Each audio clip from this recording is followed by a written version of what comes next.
आज की ये कहानी हमारे पड़ोस की गांव की है जो कि असम में पड़ता है। आज की ये कहानी 1991 की है जो हमको हमारे पिताजी ने ये कहानी सुनाई थी। ये कहानी एक औरत की है जिसका नाम है रांझी। रांझी की शादी एक दूसरे गांव के लड़के के साथ हुआ था जो कि रांझी के गांव के ही बगल वाले गांव के लड़के थे। रांझी की शादी जिस लड़के के साथ हुआ था वो लड़का एक्चुअल में एक छोटा मोटा चोर था जो कि गांव में छोटा मोटा चोरिया करता था। इस लड़के का नाम था विभान। विभान अपने गांव और रांझी के गांव में मतलब दोनों गांव आस पड़ोस में ही थे, उन दोनों गांव में छोटा मोटा चोरिया करता था। लेकिन ये जो रांझी है ये विभान के बारे में ज्यादा जानते नहीं थे क्योंकि इन दोनों का लव मैरिज नहीं था, अरेंज मैरिज था।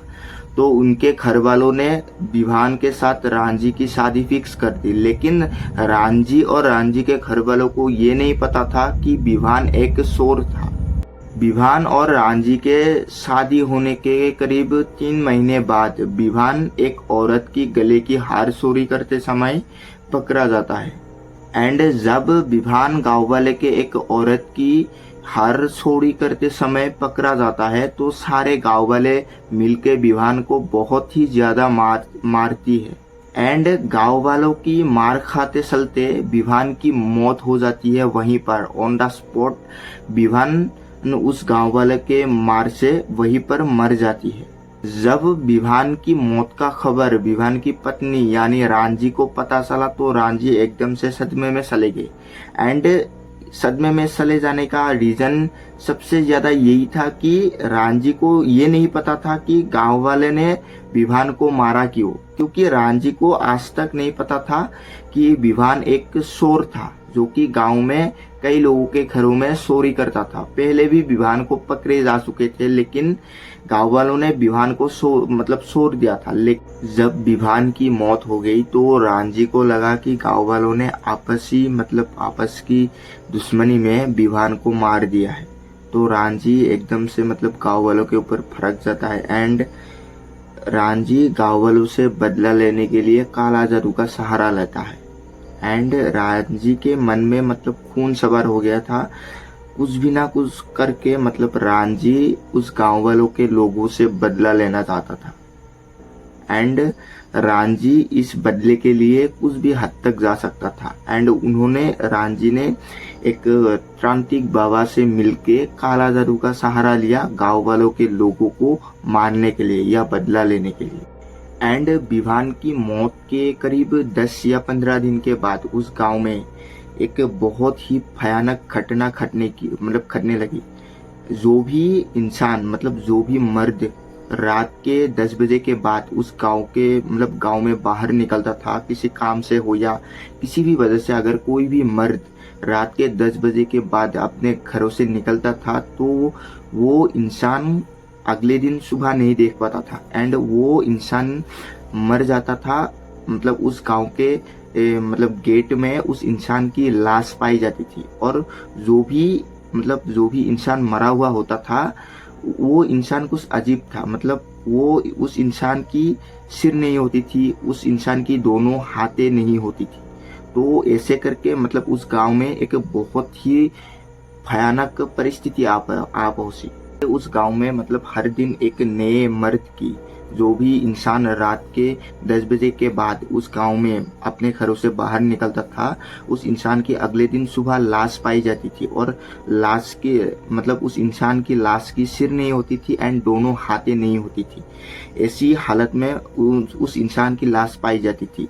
तो उस गांव में एक बहुत ही भयानक परिस्थिति आ पहुंच गई।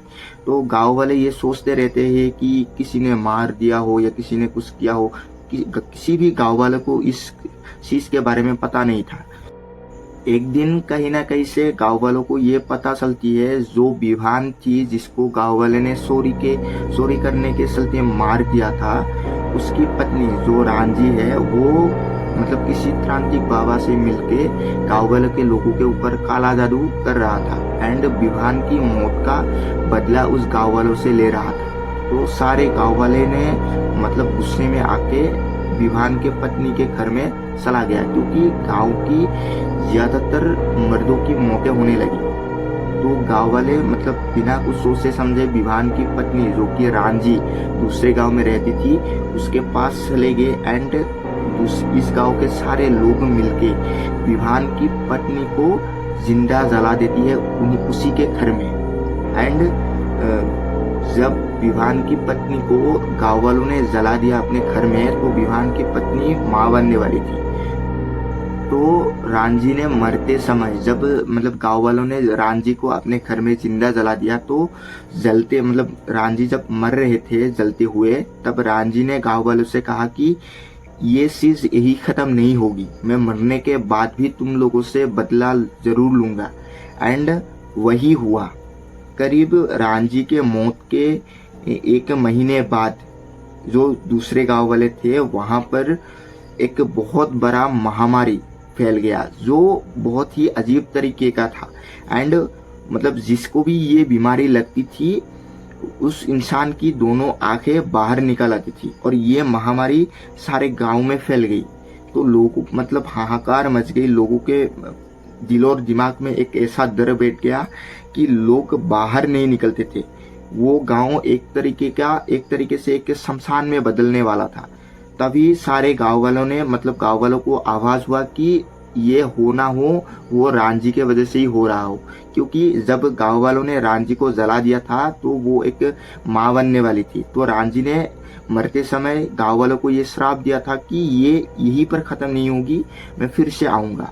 एंड सारे गांव वालों को जब ये चीज आवाज होती है तो सारे गांव वाले एक पंडित जो कि अच्छे पंडित गांव के शिव मंदिर के पंडित थे उनके पास जाती है एंड इस चीज का निवारण करती है। तो गांव वालों के जो शिव मंदिर थे उसके पुजारी ने दूसरे गांव से करीब 7-8 पुजारी को लेके एक हवन करके देखा कि ये जो सारी चीज गांव वालों में जो महामारी फैल गई है ये रांझी का किया धरा है, रांझी के आत्मा का किया धरा है। एंड रांझी के आत्मा को सारे गांव वालों ने मिलके उसी गांव के मतलब पीछे वाले हिस्से में एक खेत के तरफ एक कुआं है वहीं पर रांझी को कैद कर दिया। और आज भी 2025 के आज भी उस कुएं के आसपास कोई भी इंसान नहीं जाता। एंड सबका यही मानना है कि रांझी आज भी उस कुएं में वास करती है। एंड इस कुएं के रिलेटेड और बहुत ही धमाकेदार एक कहानी है। अगर आप लोग को ये कहानी अच्छी लगी तो आप लोग मेरे को कमेंट कर सकते हैं, मैं वो भी कहानी बता दूंगा, क्योंकि ये एक रियल कहानी है। यहाँ पर आपको ज्यादा मसाला नहीं मिलेगा लेकिन ये एक रियल कहानी है।